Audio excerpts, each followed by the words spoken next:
Equal to minus R T log के equilibrium delta G की value को calculate कर सकते हो। सपोज आपके पास डेल्टा जी की वैल्यू आ रही है -30.5 किलो जूल पर मोल, ठीक है। अब ये डेल्टा जी की वैल्यू हमें किसी भी रिएक्शन के बारे में 3 तरह की इंफॉर्मेशन प्रोवाइड कर सकती है। पहले तो आप ये देख सकते हैं कि इस केमिकल रिएक्शन की स्पॉन्टेनिटी लेवल क्या है, लाइक ये स्पॉन्टेनियस है या नॉन स्पॉन्टेनियस रिएक्शन है। तो this particular reaction will be spontaneous reaction या फिर फेवरेबल रिएक्शन। ये एक पॉइंट हो गया। दूसरी तरफ हम ये कह सकते हैं कि ये पर्टिकुलर रिएक्शन फॉरवर्ड डायरेक्शन में ज्यादा जाएगा या रिवर्स डायरेक्शन में जाएगा, ठीक है। तो हम ये कहेंगे कि इस रिएक्शन की टेंडेंसी है कि ये बाय डिफॉल्ट जो है फॉरवर्ड डायरेक्शन में ज्यादा मूव करेगा, यानी इस रिएक्शन के बाद आपके पास प्रोडक्ट ज्यादा होगी। इक्विलिब्रियम मिक्सचर में प्रोडक्ट की कंसंट्रेशन ज्यादा होगी और रिएक्टेंट की कंसंट्रेशन क्या होगी, कम होगी, बिकॉज रिएक्टेंट के पास एनर्जी है और वो बड़ा एफिशिएंटली प्रोडक्ट बना सकते हैं। सो इस रिएक्शन का रेट फॉरवर्ड डायरेक्शन का ज्यादा होगा और इक्विलिब्रियम मिक्सचर में आपकी प्रोडक्ट की कंसंट्रेशन जो है वो ज्यादा होगी as compared to the concentration of reactant, ठीक है। देयर आर सम रिएक्शंस जिनकी डेल्टा जी वैल्यू नेगेटिव होती है लेकिन this negative value is small. ये वो रिएक्शंस हैं जिसमें फॉरवर्ड डायरेक्शन भी हो सकता है, रिवर्स भी हो सकता है, दोनों डायरेक्शन के अंदर रिएक्शन जा सकता है। For example A and D react and they form C and D product, लेकिन डेल्टा जी वैल्यू नेगेटिव है, रिएक्शन स्पॉन्टेनियस है, फेवरेबल है, फॉरवर्ड डायरेक्शन में जाता है। लेकिन कुछ कंडीशंस के अंदर ये रिएक्शन रिवर्स भी हो सकता है, बैकवर्ड डायरेक्शन में भी जा सकता है, बिकॉज इसकी जो डेल्टा जी वैल्यू है वो इतनी लार्ज नहीं है। लेकिन देयर आर सम रिएक्शंस जिनकी डेल्टा जी वैल्यू नेगेटिव है और वो नेगेटिव होने के साथ साथ लार्ज भी है। ये वो रिएक्शन होंगे जो कि कभी भी रिवर्स नहीं होंगे, ये हमेशा फॉरवर्ड डायरेक्शन में जाएंगे। और इसी कॉन्सेप्ट को आप अप्लाई करोगे और आप देखोगे कि ग्लाइकोलाइसिस के कुछ रिएक्शंस ऐसे हैं जो कि किसी भी कंडीशन के अंदर रिवर्स नहीं हो सकते। और अगर आपने दोबारा प्रोटीन से ग्लूकोज को बनाना है या आपने ग्लूकोज का प्रोसेस देखना है तो उसमें उन एंजाइम्स की जगह या उन केमिकल रिएक्शन की जगह नए एंजाइम आएंगे, बिकॉज उनके रिएक्शन इरिवर्सिबल है, वो कभी भी बैकवर्ड डायरेक्शन में नहीं जाएंगे। क्या ये पॉइंट क्लियर हुआ, ठीक है। सो डेल्टा जी वैल्यू ने आपको 3 तरह की इंफॉर्मेशन प्रोवाइड करनी है। या मुझे ग्लाइकोलाइसिस के टाइम दोबारा नहीं रिवाइज करनी पड़े, बल्कि जहां पर भी आप डेल्टा जी वैल्यू देखोगे आप रिएक्शन के बारे में ये 3 पॉइंट्स कंक्लूड करके रखोगे, ठीक है। पहले आप ये देखोगे कि क्या रिएक्शन फेवरेबल है या नॉन फेवरेबल है, क्या रिएक्शन फॉरवर्ड है या रिवर्स डायरेक्शन में जा रहा है, ठीक है। और ये रिएक्शन रिवर्सिबल है या इरिवर्सिबल है। लाइक ये पॉइंट इतना ज्यादा जो है इसको आप निग्लेक्ट भी कर सकते हो, लेकिन ये जो 2 पॉइंट्स हैं ये बहुत इंपॉर्टेंट है, रिएक्शन रिवर्सिबल है या इरिवर्सिबल।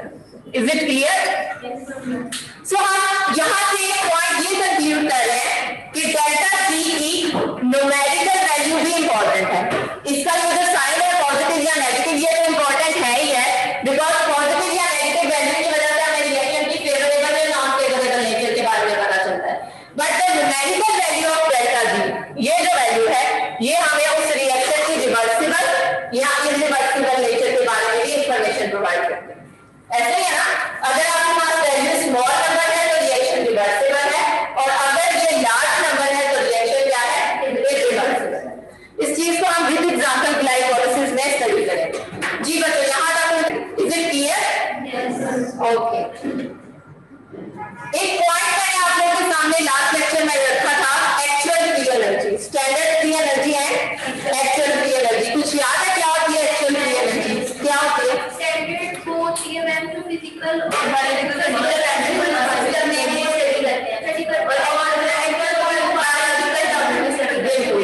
यानी स्टैंडर्ड फ्री एनर्जी वो फ्री एनर्जी की वैल्यू है जिसको आपने स्टैंडर्ड कंडीशंस के अंदर जो कि कांस्टेंट कंडीशंस है उनपे स्टडी किया है, और ये वो कंडीशंस है जो कि चेंज नहीं हो रहे।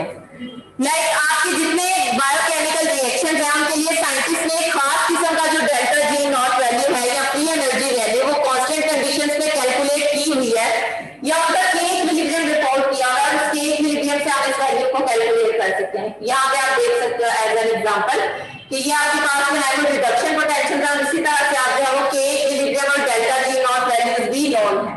सो ये वो चीजें हैं जो कि ऑलरेडी अवेलेबल है। लेकिन अगर आप किसी केमिकल रिएक्शन की एक्चुअल फ्री एनर्जी को कैलकुलेट करना चाहते हो, लाइक आपकी बॉडी के अंदर किस टाइम आप स्टार्वेशन कंडीशन में हो, ग्लूकोज की कंसंट्रेशन कम है, साइंटिस्ट ने तो उसकी जो डेल्टा जी नॉट वैल्यू निकालनी है वो 1 मोलर कंसंट्रेशन से निकालोगे, ठीक है, लेकिन आपकी बॉडी के अंदर कंसंट्रेशन उससे भी कम है, तो अब आपकी कंडीशन डिफरेंट है। इसलिए हम लोग अगर किसी लिविंग सेल को स्टडी करते हैं तो स्टैंडर्ड फ्री एनर्जी की बजाय एक्चुअल फ्री एनर्जी पे हम ज्यादा फोकस करते हैं, ठीक है। तो आपको पता होना चाहिए स्टैंडर्ड फ्री एनर्जी और एक्चुअल फ्री एनर्जी में फर्क क्या है या इसमें डिफरेंस कहां पे आता है। एक बहुत ही इंपॉर्टेंट पॉइंट है जिससे आप लोग फेवरेबल और नॉन फेवरेबल रिएक्शंस के दरमियान एक लिंक डेवलप करोगे, and this is about the energy coupling. जैसे मैंने आप लोगों से पहले कहा है फ्री एनर्जी की बेस पे केमिकल रिएक्शंस को हम दो कैटेगरीज में डिवाइड कर सकते हैं। There are some reactions which are favourable and some reactions are non favourable. So favourable reactions वो रिएक्शंस है जो कि ह्यूज अमाउंट में एनर्जी को रिलीज कर रहे हैं, और नॉन फेवरेबल रिएक्शंस वो रिएक्शंस है जिसके लिए आपको एनर्जी की इनपुट रिक्वायर्ड है, आपको एनर्जी वैल्यू वहां पे उस रिएक्शन को देनी होती है। सो फॉर एग्जांपल अगर मैं आपको नेक्स्ट एग्जांपल के साथ इस चीज को एक्सप्लेन करूं कि this is a reaction conversion of glucose to glucose 6 phosphate, ठीक है। इस केमिकल रिएक्शन की अगर आप डेल्टा जी वैल्यू देखो तो डेल्टा जी वैल्यू कितनी आ रही है, प्लस 13.8 किलो जूल पर मोल, ठीक है। ये रिएक्शन नॉन फेवरेबल रिएक्शन है या नॉन स्पॉन्टेनियस रिएक्शन है, विच मींस कि जब तक आप 13.8 किलो जूल पर मोल एनर्जी प्रोवाइड नहीं करोगे, ग्लूकोज और फॉस्फेट ग्रुप रिएक्ट करके ग्लूकोज 6 फॉस्फेट नहीं बनाएंगे। And this is the very first reaction of glycolysis. जब ग्लूकोज सेल के अंदर एंटर होता है तो फर्स्ट स्टेप में उसकी फॉस्फोराइलेशन होती है, वो ग्लूकोज 6 फॉस्फेट में कन्वर्ट होता है। लेकिन हम हमेशा से इस रिएक्शन को इस तरह से करते हैं कि ग्लूकोज से ग्लूकोज 6 फॉस्फेट जो बनता है उसको बनाने के लिए एटीपी रिक्वायर्ड होता है। ऐसे करते हैं ना हम कि in the presence of enzyme hexokinase ATP अपना एक फॉस्फेट ग्रुप डोनेट करता है, और ये फॉस्फेट ग्रुप जो है ये ग्लूकोज की 6 पोजीशन पे अटैच हो जाता है।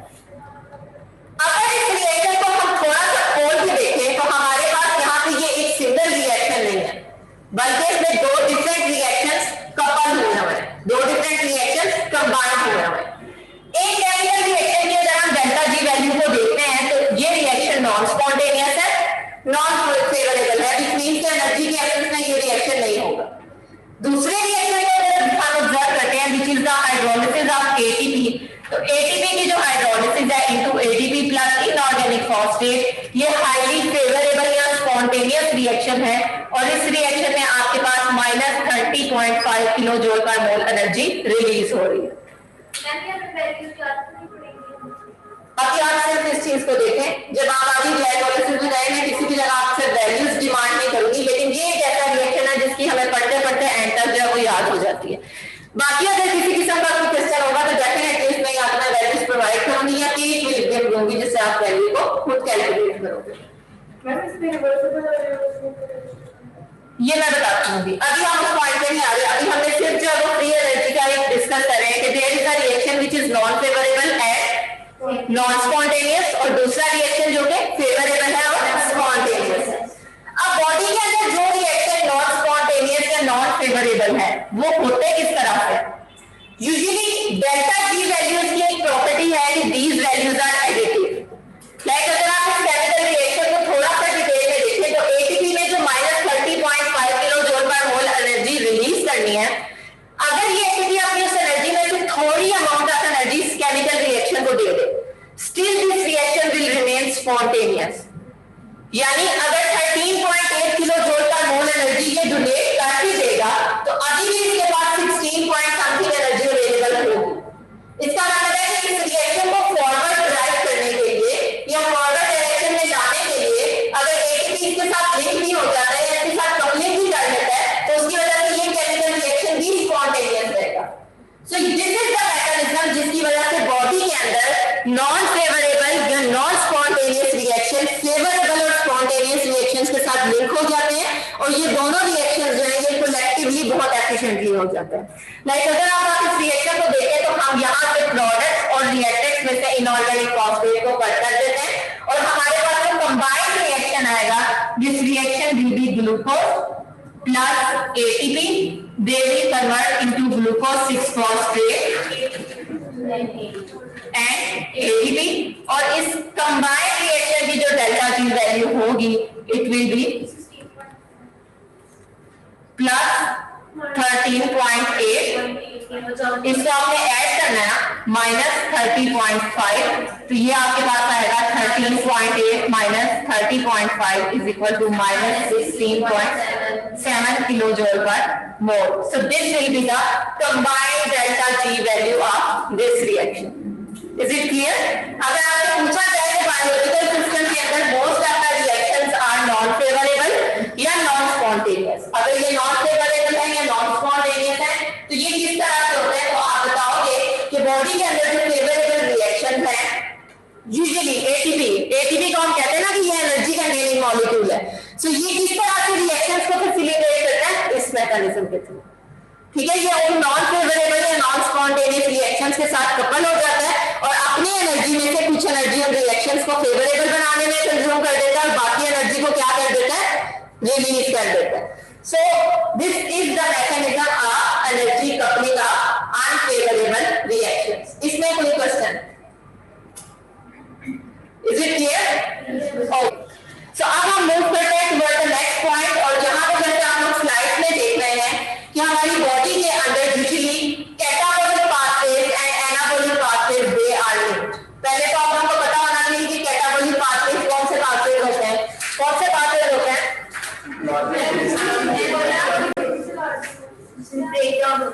ब्रेकडाउन होती है, यानी आपके जो बायोमॉलिक्यूल्स हैं या जो कॉम्प्लेक्स पॉलीमर्स हैं वो अपनी मोनोमेरिक फॉर्म्स के अंदर कन्वर्ट होते हैं।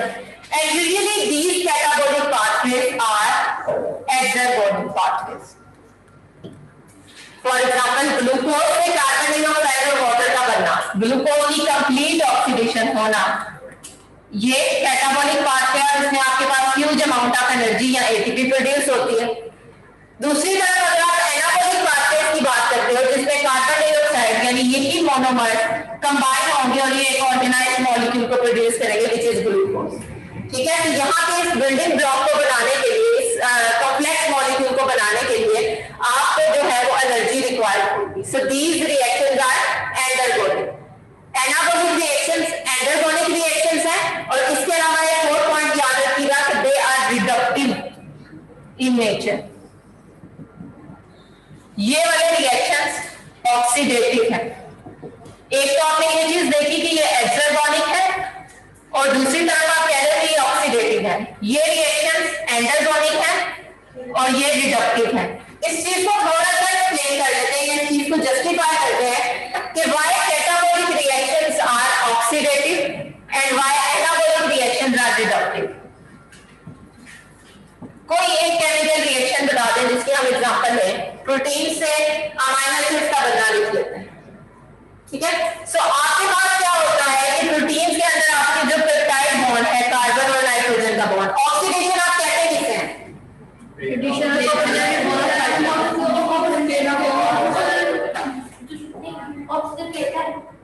ओके, किसी भी केमिकल रिएक्शन को आप ऑक्सीडेशन या रिडक्शन में इस बेसिक डेफिनेशन की बेस पर क्लासिफाई कर सकते हो कि अगर किसी केमिकल रिएक्शन में ऑक्सीजन ऐड हो रही है, ठीक है, हाइड्रोजन वहां से रिमूव हो रही है या इलेक्ट्रॉन वहां से रिमूव हो रहे हैं, तो आप कहोगे कि ये पर्टिकुलर रिएक्शन ऑक्सीडेटिव रिएक्शन है, इसमें ऑक्सीडेशन हो रही है। दूसरी तरफ आप अगर रिडक्शन की बात करते हो तो रिडक्शन आपके पास वो सेट ऑफ रिएक्शन है जिसमें ऑक्सीजन रिमूव हो रही है, ठीक है, हाइड्रोजन इसमें ऐड हो रहा है या फिर इलेक्ट्रॉन इसमें क्या हो रहा है, ऐड हो रहा है। इन्हीं डेफिनेशंस को अगर हम इन दो रिएक्शंस के ऊपर अप्लाई करते हैं, first of all conversion of carbon dioxide and water to glucose. तो अगर आप ग्लूकोज का स्ट्रक्चर देखो तो ग्लूकोज के स्ट्रक्चर में you will see it is a 6 carbon compound, ठीक है, और इसमें आपके पास as compared to carbon dioxide and water, number of hydrogen ज्यादा है. Is it? ऐसे ही ना? इसका मतलब है कि आपने कार्बन डाइऑक्साइड और वाटर को जब ग्लूकोज में कन्वर्ट करना है तो यहाँ पे मल्टीपल पोजीशंस के ऊपर रिडक्शन हो रही है जहां हाइड्रोजन ऐड हो रही है. ऐसे ही ना कि नहीं? सो क्यों नहीं आते? ठीक है. एनाबॉलिक रिएक्शन की मैं बात कर रही हूँ कि ये वो रिएक्शन है जो कि रिडक्टिव रिएक्शन है जिनमें रिडक्शन हो रही है, हाइड्रोजन ऐड हो रही है, इलेक्ट्रॉन ऐड हो रहे हैं और वाटर ऑक्सीजन या तो रिमूव हो रही है. तीनों में से कोई एक हम सिनेरियो में करते हैं. अगर हम हाइड्रोजन के टर्म में इस पर्टिकुलर कॉन्सेप्ट को समझने की कोशिश करें तो हम कहेंगे यस, जब हम किसी एनाबॉलिक रिएक्शन को देखते हैं, for example conversion of carbon dioxide to water और इनका ग्लूकोज में कन्वर्ट होना, अगर हम ग्लूकोज को कार्बन डाइऑक्साइड और वाटर को कंपेयर करें तो इन दोनों के अंदर number of hydrogen atoms different. Carbon dioxide और वाटर को ग्लूकोज में कन्वर्ट करने के लिए आपको मल्टीपल पोजीशंस पे हाइड्रोजन एटम को ऐड करवाना होगा, व्हिच मींस कि ये एक किस्म की रिड्यूस्ड प्रोडक्ट है. ये ऑक्सीडाइज्ड इंटरमीडिएट है लेकिन इनकी मल्टीपल पोजीशंस के ऊपर हाइड्रोजन के ऐड होने के बाद ये आपके पास एक रिड्यूस्ड मॉलिक्यूल बन गया और इसके अंदर ज्यादा एनर्जी अवेलेबल है. ऐसे ही ना? दूसरी तरफ अगर इसी केमिकल रिएक्शन को आप ऑपोजिट कर दो, ग्लूकोज की जब ऑक्सीडेशन होगी या जब ग्लूकोज की ब्रेकडाउन होगी तो ये सारे के सारे बॉन्ड यहां से ब्रेक होते जाएंगे ग्रेजुअली. इसका मतलब है कि जब बॉन्ड ब्रेक होंगे हाइड्रोजन रिमूव होती जाएगी. ठीक है. तो इस तरह से आपके पास यहाँ पे क्या कॉन्सेप्ट बताया हुआ? ऑक्सीडेशन का. So catabolic reactions usually oxidative reactions हैं और इनमें बॉन्ड के ब्रेक होने की वजह से एनर्जी रिलीज होती है. दैट्स व्हाई हम इनको एक्सर्गोनिक रिएक्शंस भी कहते हैं. जबकि आपके जो एनाबॉलिक रिएक्शंस हैं ये रिडक्टिव रिएक्शन है और इनमें न्यू बॉन्ड्स फॉर्मेशन के लिए एनर्जी रिक्वायर्ड होती है. दैट्स व्हाई आप इनको एंडरगोनिक रिएक्शंस भी कहते हो. बायोलॉजिकल सिस्टम के अंदर जो कैटाबॉलिक और एनाबॉलिक रिएक्शंस हैं ये साइमल्टेनियसली हो रहे होते हैं. हो सकता है सेल की किसी ऑर्गेनेल के अंदर जो है वो आपका ग्लूकोज मॉलिक्यूल ब्रेकडाउन हो रही है उसकी और वहां से एटीपी प्रोड्यूस हो रहा है और दूसरी तरफ आपके उसी सेल के अंदर किसी दूसरी ऑर्गेनेल के अंदर जो है वो प्रोटीन बायोसिंथेसिस का काम हो रहा है या कोई और मॉलिक्यूल जो है वो सिंथेसाइज हो रहा है. सो रिडक्टिव आपके जो कैटाबॉलिक पाथवेज हैं जो एंडोगेनिक पाथवेज हैं ये एनर्जी को रिलीज करेंगे. क्योंकि इसमें एनर्जी रिलीज हो रही है तो वो एनर्जी वेस्ट नहीं होगी बल्कि वो energy high energy molecule ATP या एनएडीपीएच की फॉर्म में सेव होती जाएगी, इकट्ठी होती जाएगी. और एनाबॉलिक रिएक्शंस में यही high energy molecules ATP is the source of energy and NADPH is actually a reducing equivalent जो कि हाइड्रोजन आयंस को या हाइड्राइड को डोनेट करता है. ठीक है. तो कैटाबॉलिक रिएक्शन में जब हाइड्रोजन एटम्स रिमूव हो रहे हैं, ठीक है, तो वो रिमूव होने वाले हाइड्रोजन एटम्स कहीं गायब नहीं हुए बल्कि NADP+ हाइड्रोजन एटम्स को पिक कर लिया और ये आपकी रिड्यूस फॉर्म में चला गया. दूसरी तरफ जब बॉन्ड ब्रेक हो रहे थे तो जो एनर्जी रिलीज हो रही थी वो एनर्जी भी कहीं वेस्ट नहीं गई बल्कि वो एनर्जी एटीपी की फॉर्म में सेव होती है. अब ये रिड्यूसिंग इक्विवेलेंट्स और ये एटीपी मॉलिक्यूल्स एनाबॉलिक रिएक्शन को फैसिलिटेट करेंगे. यानी वो रिएक्शंस है biosynthesis of DNA, biosynthesis of lipids, biosynthesis of proteins, जितने एनाबॉलिक रिएक्शंस हैं, जितने कंस्ट्रक्टिव रिएक्शंस हैं, उन रिएक्शंस में एनर्जी एटीपी प्रोवाइड कर देगा और जो हाइड्रोजन रिक्वायर्ड होगी बिकॉज़ हमने यहां पे कहा था ना कि कार्बन डाइऑक्साइड और वाटर में जब ग्लूकोज में कन्वर्ट होना है तो मल्टीपल पोजीशंस पे हाइड्रोजन भी अटैच होगी. So here the source of hydrogen will be NADPH. Clear हुआ या नहीं? ठीक है. इसका मतलब है हम कह सकते हैं कि बायोलॉजिकल सिस्टम के अंदर जो कैटाबॉलिक और एनाबॉलिक रिएक्शंस हैं these reactions are made और ये किसकी वजह से लिंक है? Because of the high energy ATP molecule and because of the electron donors and acceptors. ठीक है. एटीपी, NADPH और इसके साथ साथ हम बाकी भी NADH और FADH2 उनको भी डिस्कस करेंगे कि these are the type of molecules जो कि कैटाबॉलिक और एनाबॉलिक रिएक्शंस को क्या करते हैं? लिंक अप करते हैं, उनको कंबाइन करते हैं, उनकी कपलिंग में इनका रोल होता है. यहाँ तक अगर कोई क्वेश्चन है तो आप लोग पूछ लें. अदरवाइज हम देखते हैं कि एटीपी जो है वो कपलिंग फैक्टर के तौर पे क्यों एक्ट करता है. यहाँ सिर्फ एटीपी ही क्यों एनर्जी प्रोवाइड करते हैं, इसके अलावा भी बाकी हाई एनर्जी मॉलिक्यूल्स हैं वो क्यों नहीं यूज होते. ठीक है, तो सबसे पहले हम देख लेते हैं कि why ATP can act as a coupling factor, और उसके बाद हम कंपेयर करेंगे कि ATP के अलावा बाकी कौन से मॉलिक्यूल्स हैं जिनमें हाई एनर्जी प्रेजेंट होती है और इनको क्यों नहीं यूज किया जाता। समझ आ रही है पॉइंट? आप लोगों के माइंड में लिंक हो रहा है या नहीं? बोर तो नहीं हो रहे? हो रहे हो सर? प्लान की आवाज हो रहे। ओके, फर्स्ट ऑफ ऑल हम देख लेते हैं कि why ATP can act as a coupling factor. Coupling factor किसे कहते हैं? जैसे अभी हमने प्रीवियस स्लाइड में डिस्कस किया है कि कैटाबॉलिक और एनाबॉलिक रिएक्शंस, या फिर अगर हम इसको मजीद थोड़ा सा सिंपलर वर्ड्स में कहें तो स्पॉन्टेनियस और नॉन स्पॉन्टेनियस रिएक्शंस एक दूसरे के साथ लिंक्ड अप होते हैं, इंटरनल कपलिंग होती है, बिकॉज एक रिएक्शन एनर्जी रिलीज कर रहा है और उसमें रिलीज होने वाली एनर्जी दूसरे केमिकल रिएक्शन में यूज कर रही है। So definitely कोई एक ऐसा इंटरमीडिएट या कोई एक ऐसा मॉलिक्यूल अवेलेबल है जो कि एनर्जी रिलीज होने वाले प्रोसेसेस से एनर्जी को पिक करता है और जहां पे एनर्जी यूज हो रही है वहां पे आके एनर्जी को रिलीज कर देता है। So usually ATP can act as a coupling factor. और ATP में क्यों कपलिंग फैक्टर से कॉन्टैक्ट करता है, पहले हम ATP का स्ट्रक्चर देख लेते हैं, उसके बाद इस कांसेप्ट को थोड़ा क्लियर करते हैं, उसके बाद हम बाकी हाई एनर्जी मॉलिक्यूल्स की तरफ जाते हैं। बच्चों, कोई भी रिएक्शन तभी हमारे पास स्टेबल होगा या वो रिएक्शन तभी पॉसिबल होगा जब उसमें बनने वाली जो प्रोडक्ट है वो रिएक्टेंट के मुकाबले में ज्यादा स्टेबल हो। स्टेबिलिटी का कॉन्सेप्ट है आप लोगों को? स्टेबल और अनस्टेबल मॉलिक्यूल्स क्या होते हैं?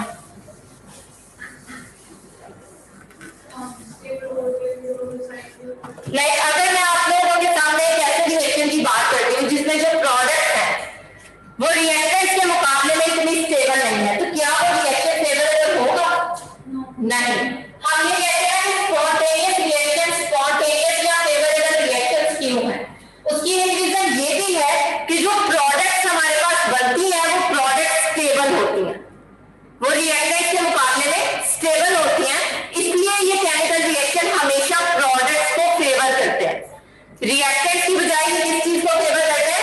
प्रोडक्ट्स को। इस कॉन्सेप्ट को माइंड में रखते हुए अगर आप इस स्लाइड को थोड़ा सा देखें तो आपके पास मॉलिक्यूल ऑफ ATP जिसमें यू हैव राइबोस शुगर और इसकी फर्स्ट पोजीशन पे एडेनिन बेस अटैच है और फिफ्थ पोजीशन के ऊपर there are 3 phosphate groups. Biochemistry में हमने न्यूक्लियोटाइड का स्ट्रक्चर पढ़ा था ना कि हमारे पास न्यूक्लियोटाइड के केस में राइबोस शुगर प्रेजेंट होती है और इसके कार्बन नंबर 1 के ऊपर adenine guanine cytosine thymine uracil कोई भी नाइट्रोजनस बेस प्रेजेंट होती है और जो इसका फिफ्थ कार्बन एटम होता है यूजुअली एट दिस पोजीशन, इस कार्बन एटम के ऊपर आपके पास 3 फॉस्फेट ग्रुप्स अटैच होते हैं। सो दैट व्हाई हम इसको कहते हैं कि दिस इज एडेनोसिन ट्राइफॉस्फेट। ये एक्चुअली एक न्यूक्लियोटाइड है, लेकिन न्यूक्लियोटाइड का फंक्शन ये भी है कि ये बॉडी के अंदर एनर्जी प्रोवाइड करता है।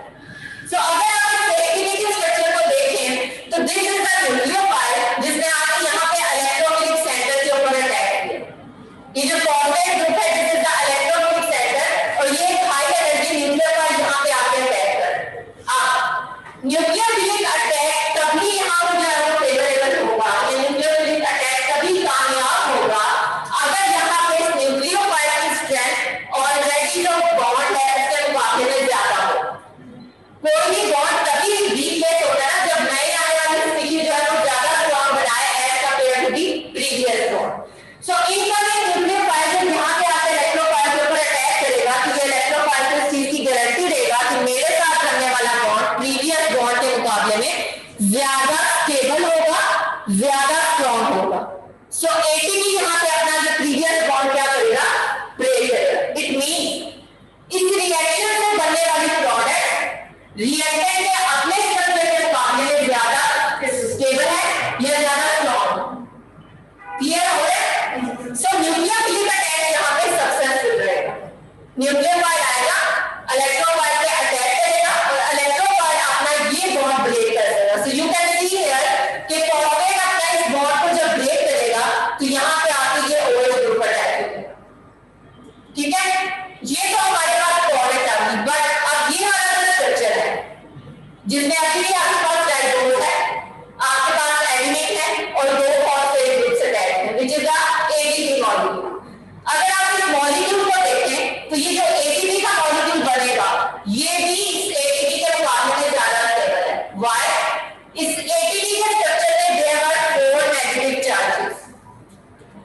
चार नेगेटिव चार्जेस थे जो कि एक जैसे थे, सेम चार्जेस रिपेयर करते हैं। जबकि अगर आप प्रोडक्ट को देखें तो एटीपी के अंदर आपके पास दो नेगेटिव चार्ज। इसका मतलब है कि एटीपी की हाइड्रोलाइसिस के बाद बनने वाली प्रोडक्ट में चार्ज रिपल्शन कम होगी। प्रीवियसली आपके पास जो एटीपी का मॉलिक्यूल था उसमें चार्ज रिपल्शन ज्यादा थी। यहाँ पे फोर नेगेटिव चार्जेस थे जिनको कंपनसेट करना पड़ा। लेकिन जैसे ही न्यूक्लियर बनने तय किया, एटीपी क्यों हाइड्रोलाइज हुआ या एटीपी हाइड्रोलाइज जाके क्यों अपनी एनर्जी को रिलीज करता है? बिकॉज एटीपी में ये जो बॉन्ड ब्रेक होते हैं, इसके बाद बनने वाली प्रोडक्ट उसके पेरेंट स्ट्रक्चर के मुकाबले में ज्यादा स्टेबल होती है। फर्स्ट रीजन इज दैट कि जब न्यूक्लियर बाइंडर अटैक करेगा तो बनने वाली जो प्रोडक्ट है उस प्रोडक्ट के अंदर जो नेगेटिव चार्जेस है वो स्टेबल हो जाते हैं बाय रेजोनेंस। रेजोनेंस में हम ये चीज कहते हैं ना कि आपके पास जो इलेक्ट्रॉनिक क्लाउड है वो शफल करता है, वो इक्वली डिस्ट्रीब्यूट होता है। तो यहाँ पे क्या होगा कि ये जो नेगेटिव चार्जेस की वजह से रिपल्शन थी, ये किसी एक एटम को फेयर नहीं करने वाले, बल्कि ये सारे के सारे एटम कलेक्टिवली से फेयर कर रहे हैं, जबकि पहले ऐसा नहीं था। सो एटीपी की हाइड्रोलाइसिस, यहाँ पर आपको क्वेश्चन पूछा जाता है कि why in most of the endergonic reactions ATP coupling factor के तौर पे एक्ट करता है, एटीपी अपनी एनर्जी डोनेट करता है, ऐसा क्यों है? तो आप बताएंगे बिकॉज़ एटीपी की हाइड्रोलाइसिस थर्मोडायनामिकली फेवरेबल है। क्यों फेवरेबल है? बिकॉज़ यहाँ पे जब न्यूक्लियर वाइड आके अटैक करता है तो आपके पास बनने वाली प्रोडक्ट में रेजोनेंस स्टेबलाइजेशन आ जाती है, व्हिच मींस कि प्रोडक्ट रिएक्टेंट के मुकाबले में ज्यादा स्टेबल है। दूसरी तरफ जो बाय प्रोडक्ट आती है एटीपी, इसको एटीपी के मुकाबले में कम चार्ज रिपल्शन को फेस करना पड़ता है। सो एटीपी खुशी-खुशी हाइड्रोलाइज हो जाता है और अपनी एनर्जी को क्या कर देता है? डोनेट कर देता है। क्या ये पॉइंट क्लियर हुआ है? ठीक है, तो एटीपी ही क्यों कपलिंग फैक्टर के तौर पे एक्ट करता है या एटीपी ने ही अपनी एनर्जी क्यों रिलीज करनी है? Because the ATP hydrolysis is a thermodynamically favourable process. ये टर्म समझ में आ रही है कि थर्मोडायनामिकली ये फेवरेबल क्यों है? ठीक है, ओके जी, बताइए क्वेश्चन। ओके, इसके बाद हम ये देखते हैं कि हमारी बॉडी के अंदर एटीपी के अलावा भी हाई एनर्जी मॉलिक्यूल्स हैं। अगर वो हाई एनर्जी मॉलिक्यूल्स है इसका मतलब है वो थर्मोडायनामिकली अनस्टेबल होंगे ना। थर्मोडायनामिकली अनस्टेबल मींस कि वो अपने स्ट्रक्चर को ब्रेक करने की कोशिश करते हैं, बिकॉज़ दे आर अनस्टेबल, उनकी प्रोडक्ट स्टेबल है। ठीक है, इसलिए वो ब्रेक होते हैं और प्रोडक्ट में कन्वर्ट हो जाते हैं। तो अगर आप यहाँ पे इस डायग्राम को देखें तो एटीपी से भी हाई एनर्जी मॉलिक्यूल्स अवेलेबल हैं। लाइक अगर एटीपी की एनर्जी 30.5 किलो जूल पर मोल है तो वर्क की डिस्फॉस्फोबिलेट की एनर्जी 40 से भी ज्यादा है, -40 से भी ज्यादा है। अगर फॉस्फोबिलेट की बात करते हो तो ये उससे भी ज्यादा है, और अगर आप यहाँ पे फॉस्फो और माइक्रोफोन की बात करते हो तो ये -69.5 किलो जूल पर मोल एनर्जी। एटीपी के मुकाबले में इनमें double amount of energy available है, लेकिन ये ऐसा कपलिंग फैक्टर यूज नहीं होते या ये ऐसा डोनर ऑफ एनर्जी यूज नहीं होते। एनी आइडिया इनको क्यों नहीं यूज किया जाता सेल के अंदर? क्योंकि कम एनर्जी से भी वो लो एनर्जी प्रोडक्ट से भी बना रहे हैं और हाई एनर्जी प्रोडक्ट से भी। वेरी गुड, एटीपी यहाँ पे इंटरमीडिएट पोजीशन ऑक्यूपाई करता है, व्हिच मींस कि अगर एटीपी अपनी एनर्जी को डोनेट करता है तो देयर आर मॉलिक्यूल्स जो कि एटीपी को दोबारा रीजनरेट कर सकते हैं। बट अगर आप डायरेक्टली हाई एनर्जी मॉलिक्यूल्स को यूज करोगे फॉर द कपलिंग पर्पसेस तो इनकी biosynthesis within the cell is challenge बनते हैं। ठीक है, सो इनके जो केमिकल रिएक्शंस है वो डिफिकल्ट है। सो एटीपी का पूल मेंटेन करने के लिए आपके पास बैकअप अवेलेबल है, लेकिन इनके पूल को मेंटेन करने के लिए आपको दोबारा से जो है ग्लूकोज का इंटेक करना है, चाहे आपकी बॉडी के अंदर एटीपी पड़ा हो, दोबारा से ग्लूकोज का इंटेक करना और दोबारा से उनकी कंसंट्रेशन को मेंटेन करना है। सो इंटरमीडिएट पोजीशन ऑफ एटीपी, इसे एक जो है वो आप कह लें कि शटल सिस्टम की तरह वर्क करने में हेल्प करता है कि ये हाई एनर्जी मॉलिक्यूल से एनर्जी उठाता है और लो एनर्जी मॉलिक्यूल्स के पास एनर्जी जाके रिलीज कर देता है, and again high energy molecule इसकी एनर्जी एफिशिएंसी को क्या कर देते हैं? पूरा कर देते हैं, या इसकी कंसंट्रेशन या इसकी पूल को मेंटेन कर देते हैं। क्लियर हुआ है? एक और पॉइंट कोई क्वेश्चन? हम ये वाला पॉइंट मैं ये कह रही हूँ कि आपकी जो बायोलॉजिकल सिस्टम है इसमें एटीपी जो है वो एनर्जी डोनर के तौर पे या कपलिंग फैक्टर के तौर पे एक्ट करता है। यानी जो आपकी लो एनर्जी मॉलिक्यूल्स हैं जो नॉन फेवरेबल या नॉन स्पॉन्टेनियस रिएक्शंस हैं उनको कॉर्नर डायरेक्शन में लेके आने के लिए एटीपी अपनी हाइड्रोलाइसिस कराकर अपनी एनर्जी रिलीज करता है और रिएक्शन को फेवरेबल बना देता है। लेकिन बायोलॉजिकल सिस्टम में देयर आर सम मॉलिक्यूल्स जिनकी एनर्जी एटीपी से भी ज्यादा है।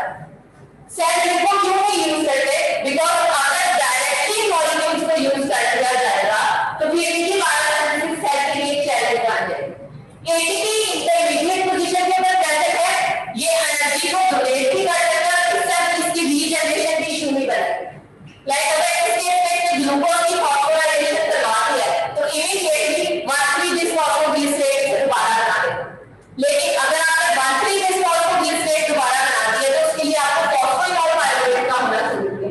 और अगर इस पर्टिकुलर सिनेरियो में फॉस्फोइनॉल पायरुवेट भी अवेलेबल नहीं है तो ये कंसंट्रेशन दोबारा मिलना नहीं होगी। ये हुआ है, ठीक है। तो एटीपी के लिए बैकअप अवेलेबल है, लेकिन इन मॉलिक्यूल्स को दोबारा रीजनरेट करने के लिए सेल को फिर दोबारा से अपने एनर्जी प्रोडक्शन के जो पाथवे है उनको स्टार्ट से देखना पड़ेगा। क्लियर हो गया?